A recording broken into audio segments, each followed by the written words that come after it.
Hey there, welcome to yet another episode of Author Success Stories. I'm your host, Jyotsna Ramachandran, the founder of Happy Self Publishing. And today we have with us Terry Bonadonna, one of our clients at Happy Self Publishing. He is the author of this amazing book called A Wonderful Waste of Time.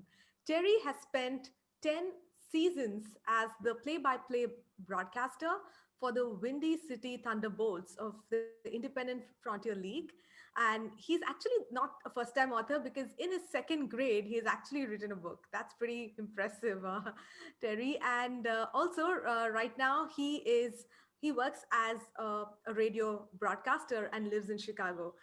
Hey Terry, thank you so much for coming on our show. Thank you. It's my pleasure.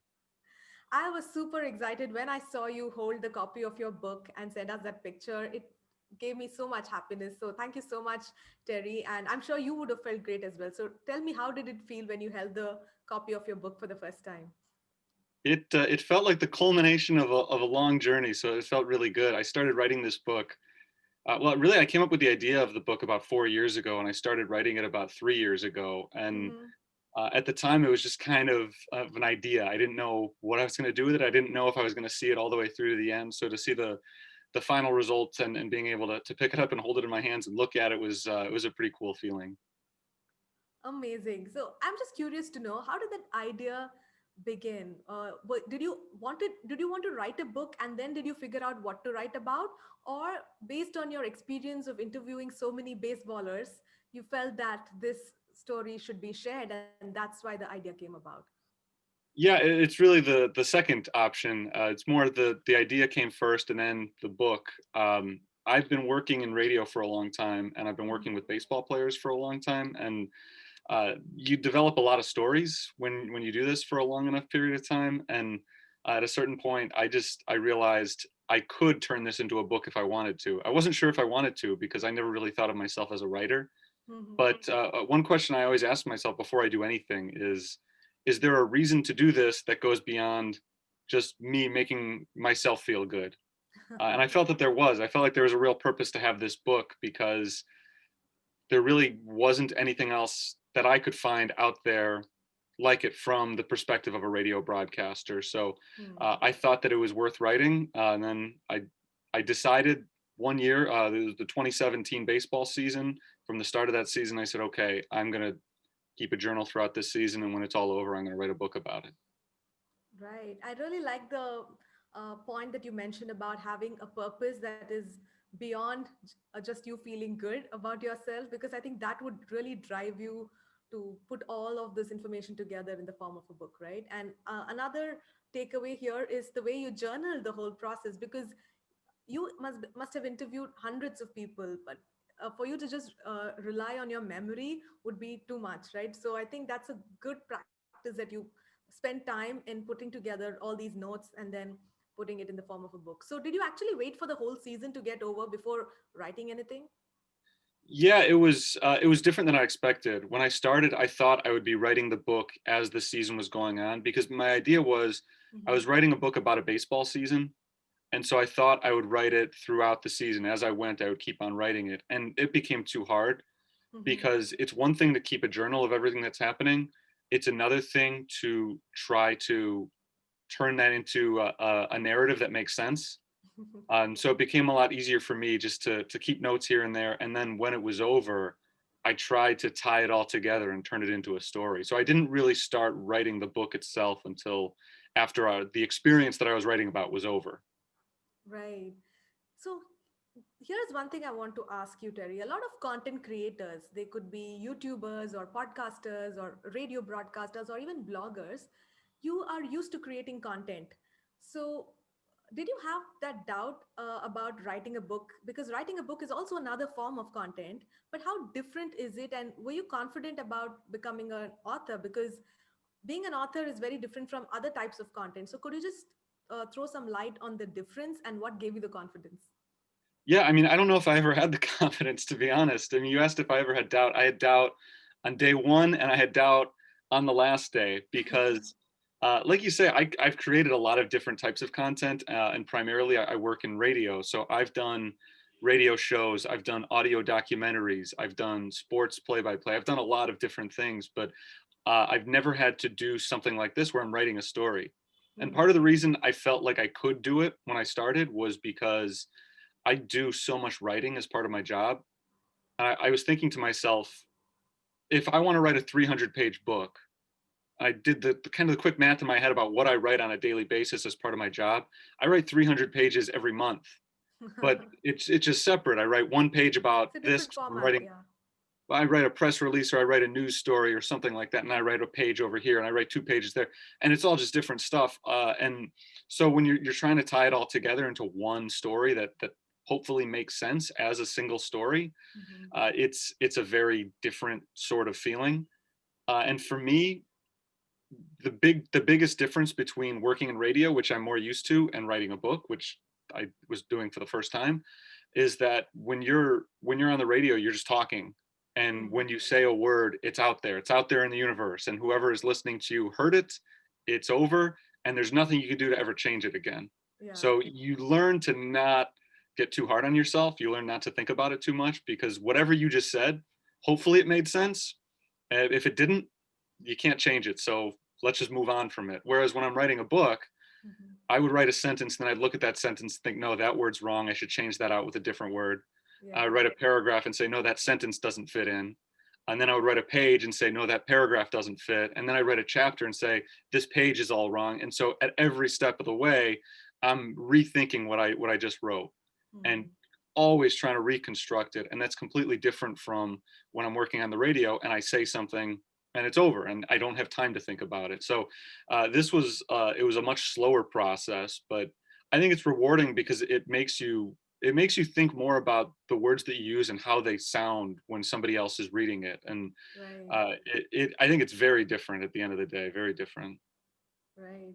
So, how was the process exactly for you, Terry? Did you like go through some writing course to prep yourself as a writer, or did you just go with the flow? How was the preparation, and how did the actual writing happen? I don't know how detailed you want me to be because I could probably tell you about like every step of the entire Oh, I would process. love to know. Please go on. Okay. Um, I started, like I said, I started journaling during the 2017 baseball season, which was what I wanted to write about.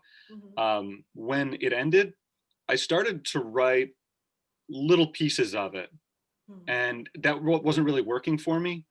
I realized this was only really going to work for me if I started writing from the very beginning and just went straight through from chapter one until the end. And so I scripted the story that way. And it took me a long time to write, primarily because I was really having trouble finding motivation sometimes. I would write and I think this isn't very good. I didn't like what I was writing. And it became really hard then the next day Hmm. to try to write something else because it's hard to build off of something when what you already have there you don't think is very You're good. not happy, yeah. So I really lost a lot of motivation. And honestly, it sat for about 6 or 7 months at one point where I didn't write a single word. Oh, And what okay. helped is I started working a different job that was right across the street from a library. And after work every day, I got in the habit of just walking across to the library and I would write for about an hour every day. Hmm. And that's what really started to get me going was the the schedule of making sure that from 5 o'clock to 6 o'clock every day I'm writing. I'm not doing anything else but writing for that one No hour matter every what. day. Yeah. And I still don't know if it turned out the way I wanted it to. And I kind of put it away even when I finished it. I finished writing the book and I felt, okay, I've accomplished something. I've written a book. I don't think it's good enough to be published. I don't think it's good enough to show it to anybody else, really, but Really? at Okay. least at least it's done. And so I sat on it again for several months. And I was talking to a friend of mine, and it turns out his wife was a book editor. Oh, And he okay. says, uh, if you want me to have her take a look at it, she'll do it. So I gave it to her, thinking, well, she's going to tear it apart. And she gave it back to me and said, no, it's good. You need to make a few changes, but it's good overall. I like it. So Nice. that was the first thing that really gave me the hope that maybe this isn't terrible. Hmm. So I went back and I made all the changes that she recommended. And then I sat on it again for a little bit, for a couple of months. And then I went back again because I think it's easier to look at it with fresh eyes. I think when you look at it again and again and again, you're so close to it that it's Yeah. it's hard to pick out. Uh, Um, any of the big things that are working or any of the big things that aren't working, Mm. because you're just so focused on all the little things. Yeah. So I sat on it for a few months. I came back, and I started working on it again. Uh, and that's when I came to you after I had Mm. been through it the third or fourth time through, and I said, okay, I think I'm finally ready. I had been talking to other literary agents, and they said it wasn't what they were looking for, and that was again something that kind of got me down. And I, Mm. I had thought about self-publishing, but it wasn't really something that I had wanted to do. But after I'd done as much editing to it as I had, Mm. that's when I thought, well, I've put way too much work into this to not see Right. it through To to the not, end. yeah, to not publish it. So, first Hmm. of all, thank you so much for sharing your writing process, Terry, because this is one thing that I tell all my other clients and the students in my academy as well, to have a dedicated place from which you have to write every single day. And I think the library really worked for you because the environment is calm and it gives you that mood to write. And also a dedicated, a fixed time every single day. Even if you're not inspired that day, you still went and wrote, right? So I think those were the things that every author, I think, should be doing to get the manuscript written first. And the second thing that I liked about what you said is you finally decided to just give it to to give it to an editor, because we can be so self-critical that however good the book is, we feel that it's not good enough. But when another person who's not anywhere related to the book or you reads the book, that's when you get that honest feedback and you also get the confidence to go ahead, right? So now let's get into the self-publishing thing. So you did try going with traditional publishers through literary agents. How was that experience?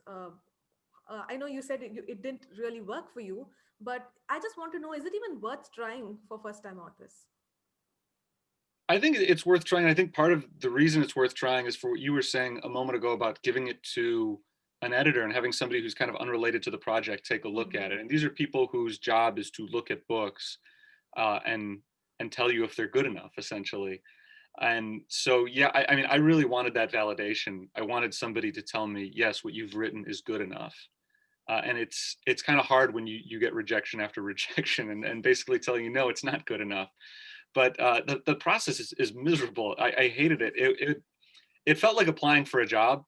You're constantly just throwing yourself out there and hoping somebody says, yes, you are what we're looking for. Hmm. And then you get no after no after no after no. And then the no's are actually good. You like hearing the no's because at least it means somebody took time to read it, as To read opposed it. to just not responding to you, which I mean, probably more than half of them just Hmm. never even responded to me at all.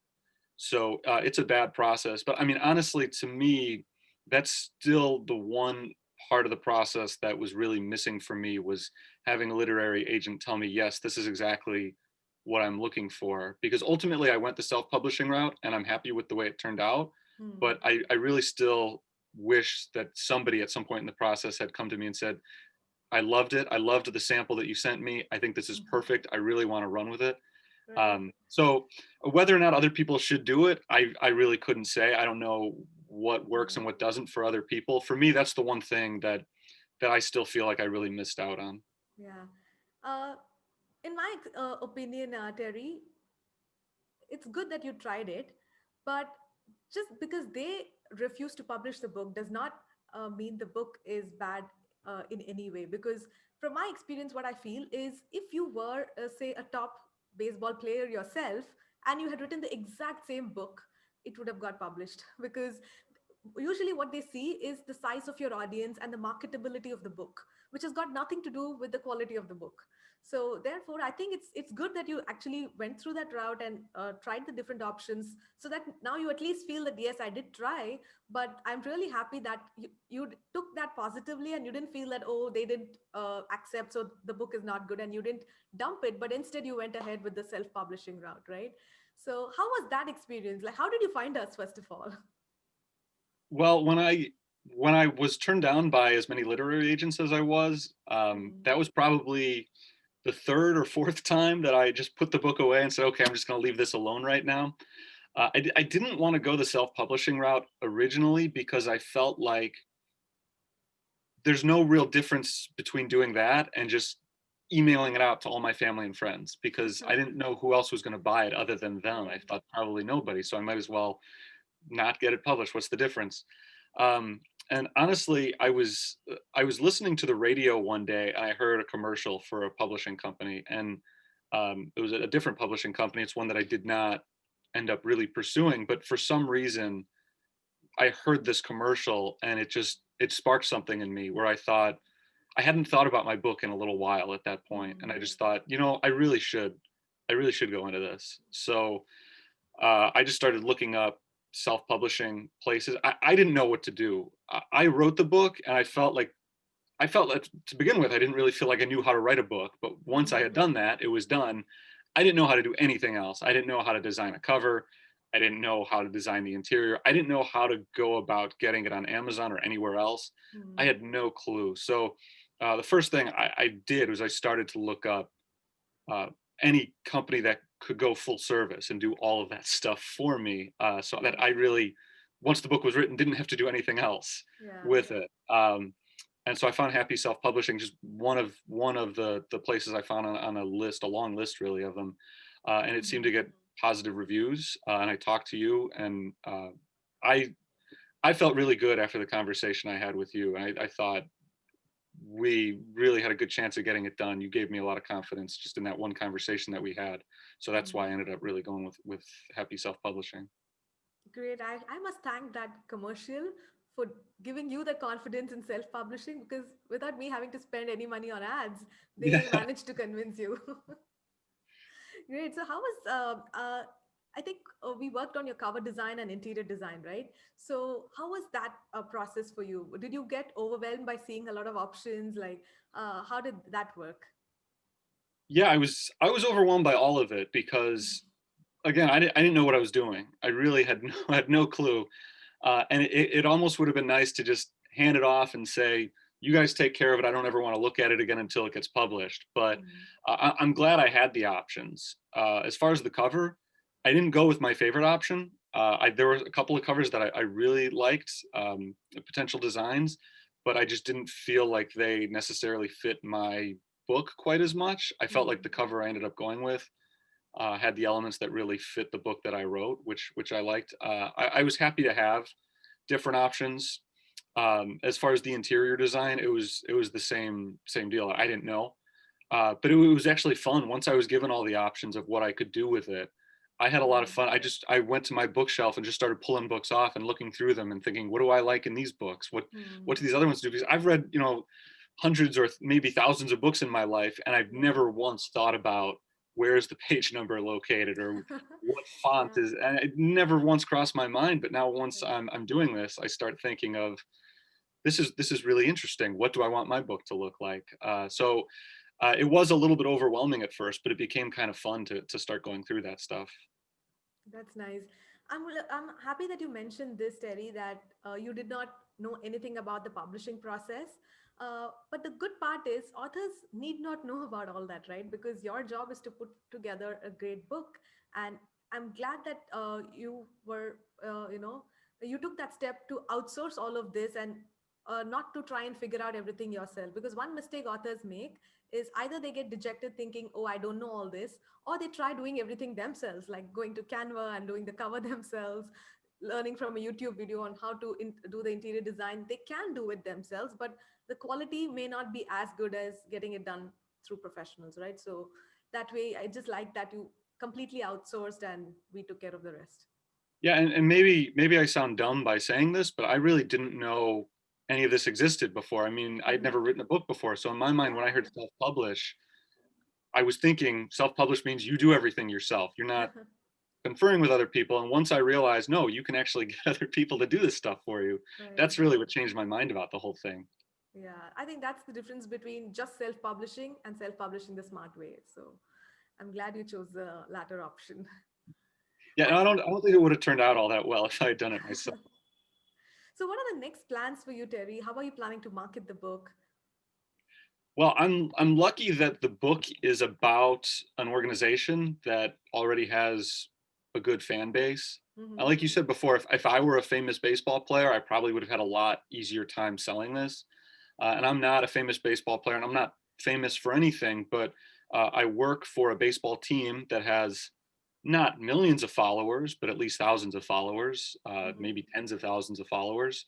and I work for a league that's got maybe hundreds of thousands of followers. So I don't know that a lot of them or a high percentage of them are going to read my book, but I know I have a built-in audience there that wouldn't have existed if I had just, for instance, written a novel. I don't know how many Mhm. people would have been as interested in me Yeah. and anything that I would have written, but I wrote something that already has an audience. And again, I Mhm. don't know if they want to read specifically this, but I know that they're out there to market to, which is nice. So I've been able to hit them a little bit through social media already, and Mhm. I've at least spread the word through people who are interested in independent baseball, which is what I work with.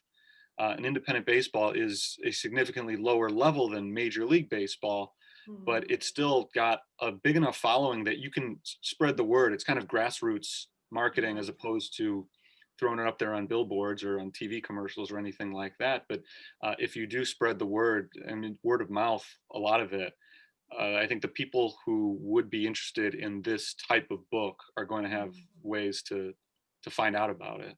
Sure. And did you inform all the baseball players in your team or the people you interviewed that they have been featured in the book? I notified a lot of them, and hopefully the ones that I notified would spread it to everybody else. I think Yeah. one way or another, I think everybody either knows about it by now or they will know about it soon. So yeah, I mean, I think Sure. that's baseball is any sport really. I think is it's big. It feels really big because you see it on TV and you see these stadiums that are filled with thousands and thousands of people, and it just Mhm. feels like a big, larger than life kind of operation. But I think it's smaller than you'd think. I think really word of mouth advertising really it spreads pretty quickly among people within the sport. So I'm hoping that it continues to spread for me. Yeah, I'm really excited about the how the book is going to reach a lot more people in the coming months, especially now that life is coming back to normal in different ways. So I'm just hoping to hear more and more success stories from you, Terry. And before I sign off, I would just like to say that we had a lot of fun working on your book because this is the first sports genre book that we were working on. So it was a lot of fun, and you are going to be an inspiration to all those people out there who are doing things related to what you are doing, like podcasters and radio broadcasters. You have rich experience of interviewing some of these uh, high achievers, right? So I think that experience itself makes all these people who are doing interviews experts in their own right. And I think all of you guys should put books together, and that way a lot more people can benefit from your experience. So thanks, Terry, for being one of the first movers in your industry to do something like this. Thank you. I mean, I really couldn't have done this without your help and without your company's help. So I really hope what you say is true. I hope that this does have legs beyond what I've done with it. Hopefully, it does expand as we go forward and inspire other people. Thank you so much, Terry, for coming on the show, spending your time. I'm going to send this interview first to my team members because they would love to see you in person in the sense on a video, and enjoy this conversation. Thank you so much. Thank you very much. I really appreciate it.